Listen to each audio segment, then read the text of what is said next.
Hey guys, today I want to bring you a video covering a King of Catan Premier League game that I commentated with Raymond and Catan. If you haven't seen a similar video already posted by Hakuna, link in the description, definitely check that out.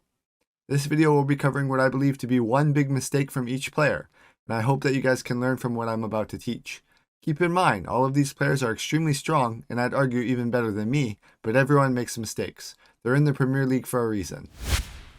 The first mistake, although done by accident, is a critical mistake done by Bob, who is playing brown in first position. Shortly after Swimmy passes his turn, Bob rolls a 7, and upon deciding what to discard, runs out of time, letting the bot select all of his ore to throw away. Why is this critical?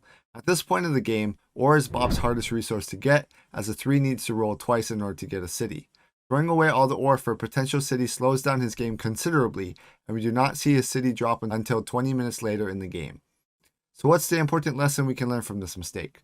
Always be aware of your time and prepare in advance for what you are going to throw away if you have over 7 cards. In a real life game this is less important, but for online play this is a critical piece to play optimally. The next mistake is done by Raymond, who is playing in the second position as black.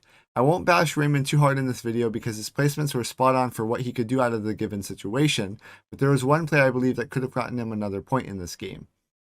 So we see Raymond play a road builder in what I'd call the mid game, and instead of settling on the 9-3-1 port, he decides to settle on the 3-4 desert.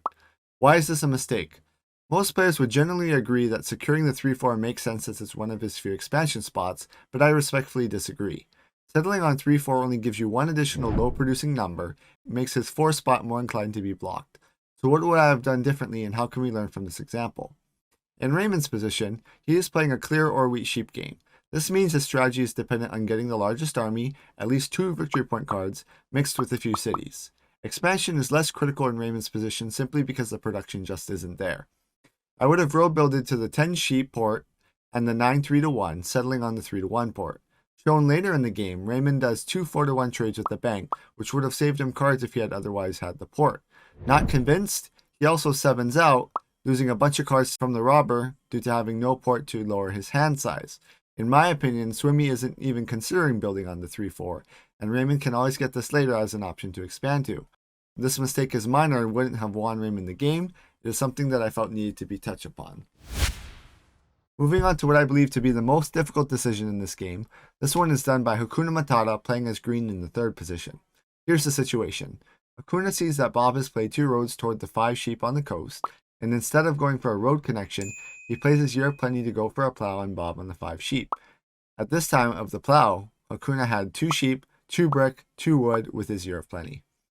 This is a very difficult situation to assess, and in game Hakuna used all of his time to make his decision. At this point, Bob was on 8 points and the plow looks like the optimal play. However, by taking the road, you put Bob at 6 points, who has at worst the potential to score 2 points on his turn. All Hakuna needs at this point is a settlement on the 8-4, a road connection, and a settlement on the 11 brick. Very easy for a guy in his position to do, which later in the video he explains he had the opportunity to do. By building 3 roads and connecting, but going through instead of around, you essentially lock Bob out of the game. This may make you a blocking target, but in Hakuna's position there aren't really any good blocks outside of the 10 wheat, and at this point of the game the 10 wheat hurts Bob more than Hakuna anyway. Hakuna at this point still has insanely high production with good ports, and Raymond and Swimmy are still extremely far away. Additionally, the only way Bob can easily win is by pulling a mono or 2 VPs, but in these higher league games, players tend to outplay the mono by trading and dumping cards. Consider that, although it is not revealed to the viewers until after the game, Raymond pulls a 3rd VP on his turn, meaning Bob's chances to win shrink considerably. You might say, couldn't Bob fight back for the road? Assuming he pulls the dev and settles, the table would not trade him the road for the win, or if a 3 had rolled, he'd have guaranteed 2 points on the board where you would be helping Hakuna keep it. Another thing to consider is that Hakuna's longest road potential is better than Bob's due to the way the roads were placed. So it's difficult to call this a mistake, as generally plowing somebody who is at 8 points is the best play you can make, but I find that Hakuna might have made this play he could have won. Final mistake was done by Swimmy, playing as blue in the 4th position. Upon wanting to do a trade for sheep, not realizing he had clicked on his mono, Swimmy monos sheep instead of brick, which ultimately allows Bob to win the game by taking the road. This was simply an unfortunate error that might have opened up a window of opportunity to let another player score a point or 2, but it wouldn't have changed the outcome of the game in my opinion. The only exception being that if Bob had passed, it left an opportunity for Hakuna to pull the final victory point in the deck, or to play an unplayed potential monopoly to delay the game even further. In these situations, it's difficult to assess what to do because you're saving the game while not scoring any points for yourself, so even if this was intentional, I'd understand Swimmy's play. Of course, being an unfortunate accident, this played in Bob's favor, which is the case in a lot of Catan games. Long story short, don't click on your devs till you're ready, folks. As I said, these are all phenomenal players playing at the highest skill ceiling possible, but it is nice to see the human side of Catan where accidents, mistakes, and serious dilemmas occur. If you enjoyed this video, be sure to follow me on my social media as we have lots of content planned.